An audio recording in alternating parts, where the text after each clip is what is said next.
महाराष्ट्रातील धनगर बांधव आणि प्रशिक्षणार्थी बांधवांना अभिलाल दादा देवरे यांच्याकडनं नमस्कार आणि महाराष्ट्र आणि केंद्र राज्य शासनाचा जाहीर निषेध. 2014 साली धनगरांना आरक्षण देण्याचा शब्द देऊ शकले नाही. आमचं घर 36 क्रमांकावर आहे. आम्हाला डावलण्याचा प्रयत्न जर केला तर येणाऱ्या जिल्हा परिषद, पंचायत समिती, महानगरपालिका, ग्रामपंचायत निवडणुकीत भाजप शिवसेना या लबाड शासनाला माघात पडेल. तसेच आम्ही 1 वर्ष म्हणजे 11 महिन्यापर्यंत प्रशिक्षण घेऊन आम्हाला रोजगार दिला जात नाही, तर हे सुद्धा प्रशिक्षणार्थ्यांवर अन्याय आहे.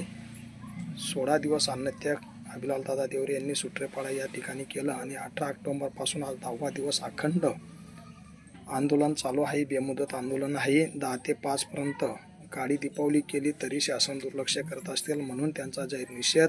प्रशासकीय अधिकाऱ्यांना येण्यात वेळ नसेल तर त्यांचा सुद्धा जाहीर निषेध.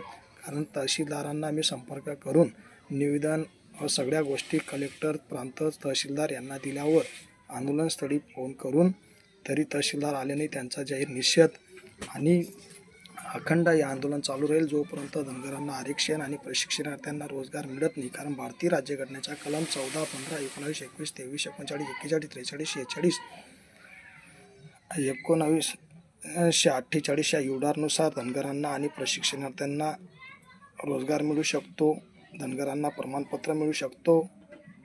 हे आंदोलन अखंड चालू राहील एवढंच बोलतो. आणि जय हिंद, जय भारत, जय संविधान, जय मल्हार, जय भीम, जय महाराष्ट्र.